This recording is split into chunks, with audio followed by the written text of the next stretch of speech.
é a Piazza del Campo. E o que diz Max Weber? Max Weber disse o seguinte, que essa piazza, essa Praça del Campo, tá vendo aqui, ó?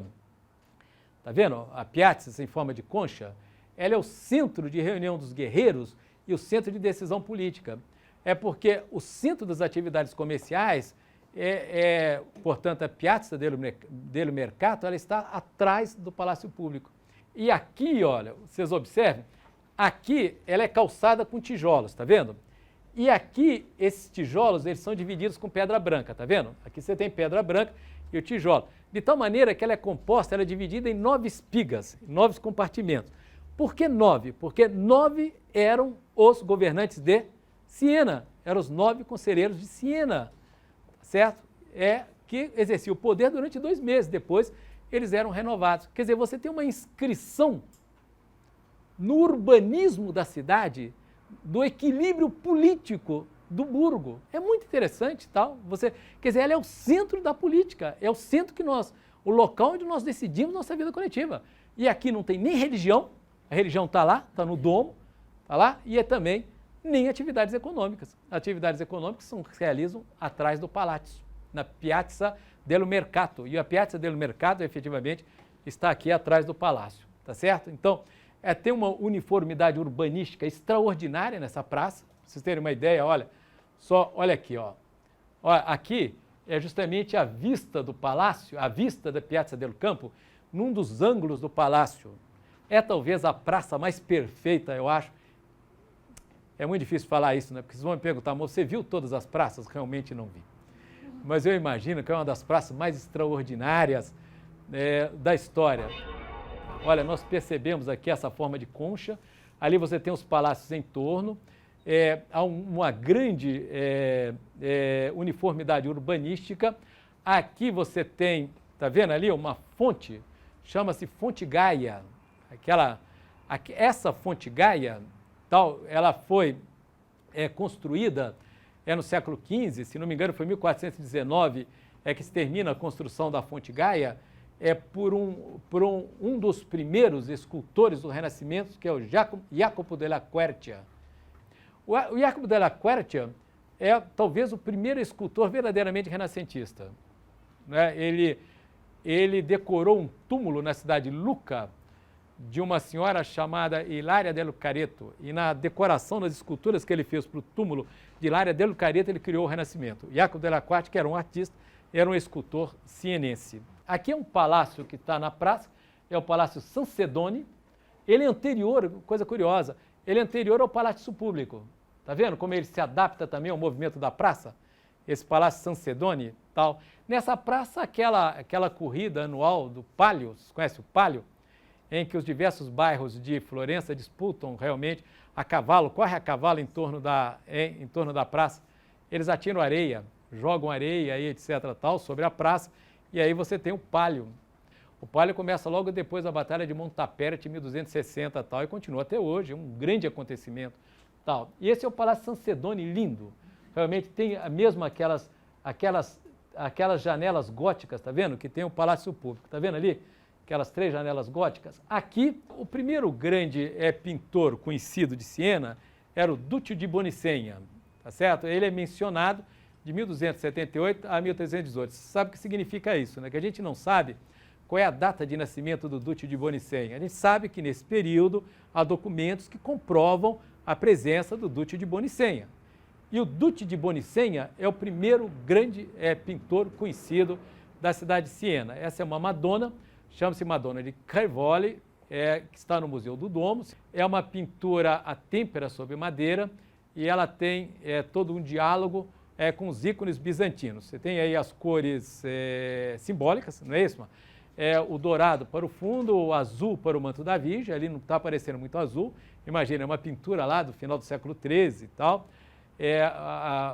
A Virgem com a criança no colo, etc., tal, cores simbólicas. As figuras bidimensionais, elas não são figuras tridimensionais, etc., tal.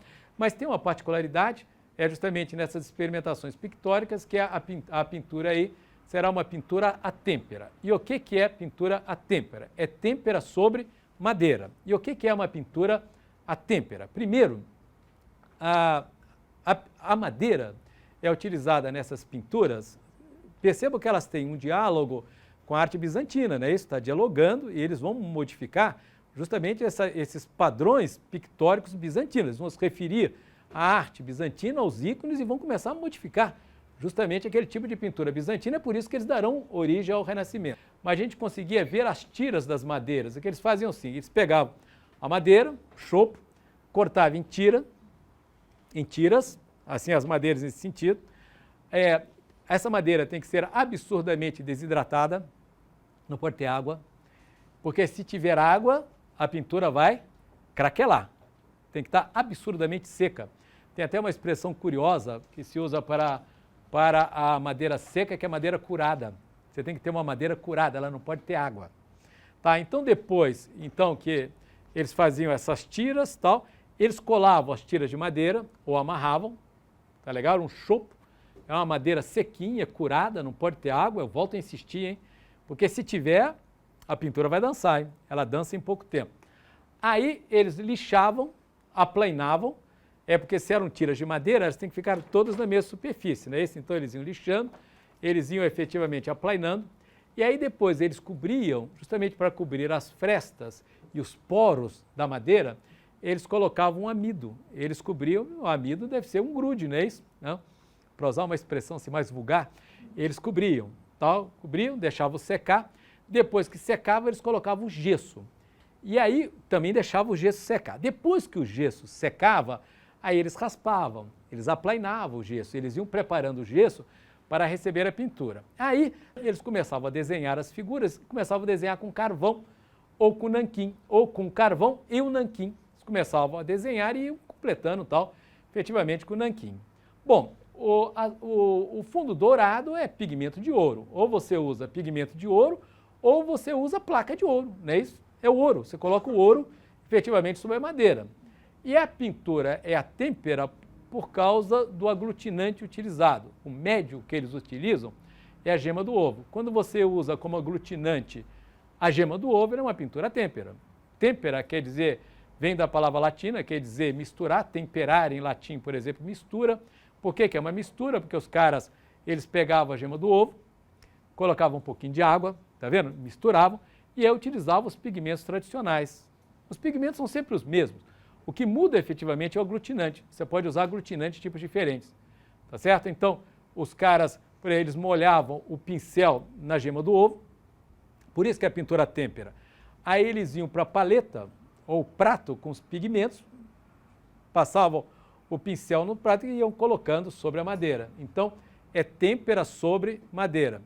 E quais são as virtudes da pintura têmpera? A primeira virtude é que ela é extremamente brilhante, ela brilha mais que a pintura a óleo. A pintura a óleo não existia nesse tempo, nesse período, ela ainda vai aparecer daqui a 100 anos, mas a pintura nessa época é a têmpera, ela brilha mais. E por que ela brilha mais? Primeiro, porque o aglutinante, o médio, quer dizer, a gema do ovo misturada com água, ela não cobre todos os pigmentos. Quer dizer, ela deixa os pigmentos mais visíveis, mas a superfície, a água, ela seca muito rapidamente, embora a têmpera tenha um problema, que é um problema grave. É como você usa um pigmento de origem biológica, que é a gema do ovo, ela é susceptível ao aparecimento de fungos. É verdade. Sabe quem pintava a têmpera? É o Volpi. Volpi, esse pintor brasileiro, pintor paulista do século passado, grande pintor aí do modernismo brasileiro do século XIX. O Volpi, ele quase que volta àquela pintura lá do pré-renascimento do século XIV, ele utilizava a têmpera, Inclusive porque a têmpera, ela não dá corpo, ela dá menos corpo do que a pintura a óleo. E olha que eram as experimentações que os caras procuravam o volume ilusionista, né? Isso utilizando efetivamente a pintura têmpera. Bom, o que ocorre é que, como era passível de aparecer fungo justamente na pintura têmpera, os caras tinham que utilizar algum fungicida. O Volpi, por exemplo, usava teribentina. Então, nesse período, é a pintura têmpera sobre madeira, tá certo? Essa aqui é uma têmpera, a têmpera do Duccio de Bonicenho, é a representação da Virgem com a criança. Veja que o Cristo é só aparentemente uma criança, ele é um adulto reduzido. Tem aquela história lá do Felipe Arries, aquele livro maravilhoso, Felipe Arries, A Origem da Família e tal. E o Arries mostra, aquele historiador francês, é que só existe criança a partir do século XVIII. Até o século XVIII não tem criança. As crianças são adultos reduzidos. Elas têm as proporções dos adultos. Veja lá o Cristo. O Cristo cá entre nós, hein? Ele está lá no pior período da calvície. Mas a grande pintura do Duque de Bonicenha é justamente essa daqui, a Maestá, que ela é fabulosa. Ela tem, imagina, ela tem 50 metros de frente. É a representação da Virgem Maria. A gente sabe tudo sobre a Maestá. E por que a gente sabe?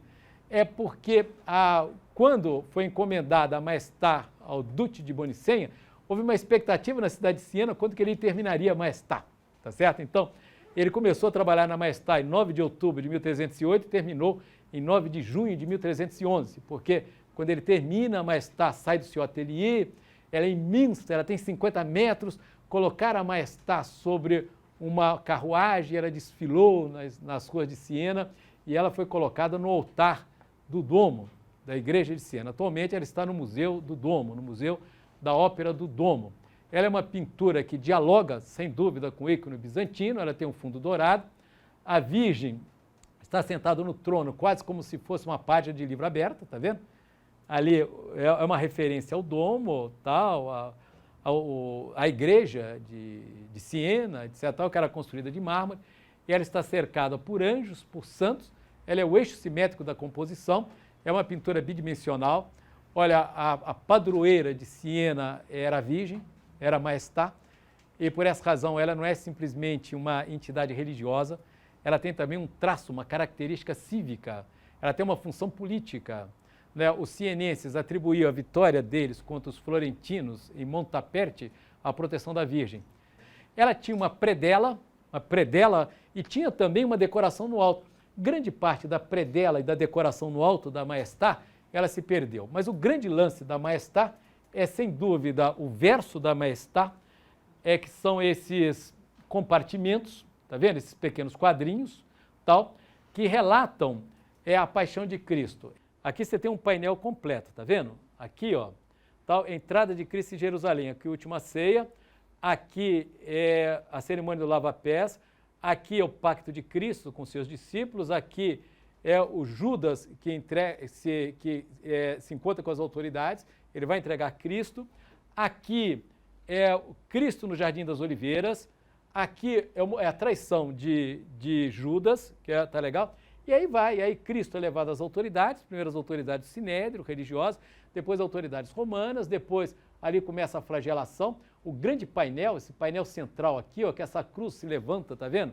É a crucificação tal, naquele fundo vazio e dourado, e aqui continua tal, e aqui é a descida da cruz, tá vendo?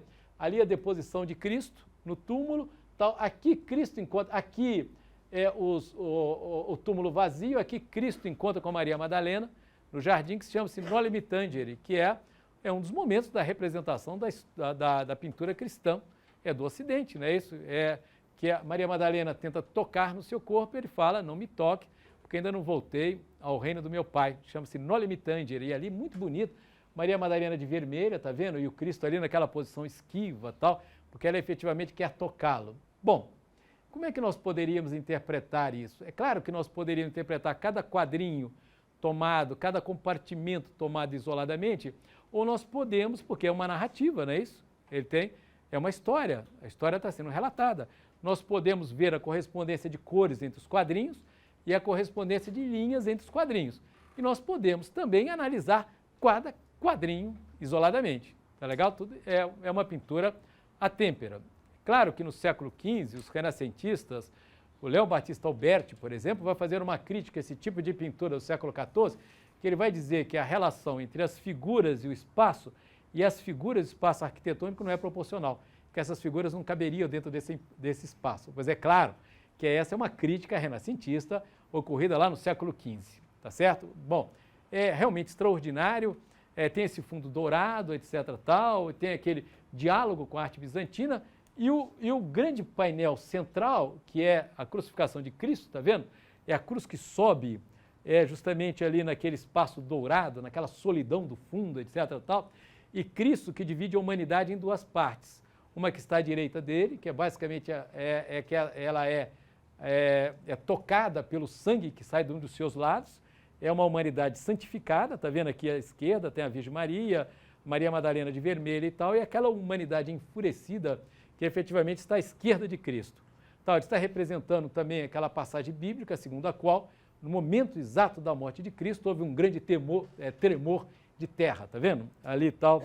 Muito interessante, mas é uma pintura realmente dentro dos padrões tradicionais, e o Duccio de Bonicenha é o primeiro grande pintor florentino. O Duccio, ele teve um discípulo, que era o Simone Martini. Simone Martini foi possivelmente um discípulo do Duccio de Bonicenho. E essa é uma anunciação do Simone Martini, que está, embora ele seja sienense, esse retábulo, ele está no Museu dos Adversários de Siena, que era o Museu de Florença. Ele está no Uffizi, tá vendo? A Galeria dello Uffizi em Florença, tal. Tá certo? Tem uma sala nos ofícios de Florença, tem uma sala que era inteiramente dedicada aos retábulos e às anunciações. Tem uma sala no Museu de Florença cujo assunto são as anunciações. E essa é uma anunciação que o Simone Martini pintou com Lippo Memmi. Lippo Memmi deve ter pintado os santos laterais, Simone Martini o painel central. É uma anunciação, quer dizer, é o momento que o anjo Gabriel anuncia que a Virgem ela vai ser mãe de Deus, mãe de Cristo. Então, olha, pessoal, aqui está a Virgem com o livro na mão, o anjo Gabriel, ele tem na mão ali um ramo de oliveira, que é o símbolo da paz. Aqui a flor de açucena, que é o símbolo da virgindade, da pureza. E há um diálogo entre o anjo e a Virgem. Aqui tem um filactério e o anjo está dizendo o seguinte: salve graça plena, tá vendo? E a Virgem e o anjo, eles não têm peso, eles não têm 3 dimensões, eles são altamente desmaterializados, mas aonde efetivamente as experimentações que levarão ao renascimento ocorrem, elas ocorrem nos elementos secundários. Por exemplo, quais são os elementos secundários? Por exemplo, o livro que a Virgem tem na mão, ele já tem 3ª dimensão. Olha, o trono que a Virgem está sentado, o vaso, e aqui você tem um recuo, tá vendo? E aqui você já tem algumas experimentações com espaço. As experimentações, as novidades, não ocorrerão nas figuras centrais. É muito difícil você conferir 3ª dimensão à Virgem. Mas você pode trabalhar justamente nos elementos secundários que participam da anunciação. O livro, o trono, a flor de açucena, tá certo? É por aí realmente que o renascimento vai se desenvolvendo. E depois tem outro detalhe. Depende do local para o qual a anunciação ela foi pintada.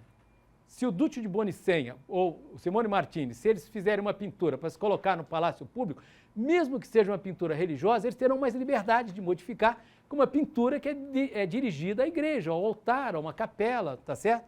E tem isso. Isso aqui é uma espécie de colóquio angélico, uma espécie não espécie, é um colóquio angélico, é justamente uma anunciação, e o colóquio angélico, ele pode ser definido dependendo da maneira como a Virgem reage à notícia trazida pelo anjo. Ela pode reagir de uma maneira humilde, chama-se humilácio, tá certo? Submissa. Ela se curva quando o anjo diz: você vai ser mãe de Deus, não é? Você vai ser mãe do Deus vivo. Ela pode se curvar humildemente, ou ela pode reagir de uma maneira meditativa, que chama-se cogitácio, ou ela pode reagir de uma maneira negativa, que chama-se conturbácio. Ela, por exemplo, aqui no caso específico da anunciação de Simone Martini, ela se volta justamente para ela mesma, tá vendo? Você tem essa linha sinuosa, é como se ela tivesse recebido a notícia e de uma maneira extremamente atribulada. Então depende, algumas anunciações, que a gente tem a impressão que a Virgem vai sair correndo, pular a janela, o anjo vai atrás dela. Tal.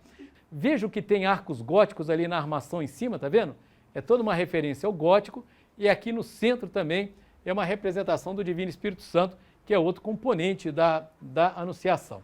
Aqui, ó, uma pintura do Simone Martini, que está no Palácio Público de Siena. Tá vendo? Isso aqui chama-se...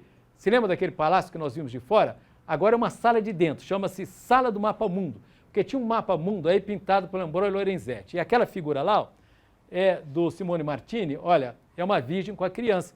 Ela é anterior, é bem anterior, ela é de 1315, ela é anterior à Anunciação de Simone Martini, mas ela é mais tridimensional, tá vendo? E também você tem a sugestão dos arcos góticos. Por que ela é mais tradicional? Ela é mais tridimensional. Por que ela tem mais volume? Qual é a razão? Por que motivo? Ele teve mais liberdade para a representação da Virgem. Está vendo? É uma Virgem com a criança tal e ladeada de anjos. E o Simone Martini, nessa mesma sala, fez essa pintura linda do Guido Ricci da Florian, que é um condottieri, tal, é um vencedor de batalhas em Siena, tal. Ela é uma pintura a fresco, tal, é de 1328. Mas o grande ciclo de pinturas, aqui, novamente, é o Simone Martini, é uma pintura à têmpera que está na igreja de Santo Antônio de Siena e é um milagre de Santo Agostinho. Mas essa imagem está aí porque vejam que é a representação de um milagre no espaço urbano, tá certo? Que é na cultura urbana. Quer dizer, você vai ter uma interpretação do patrimônio cultural anterior numa perspectiva da cultura urbana.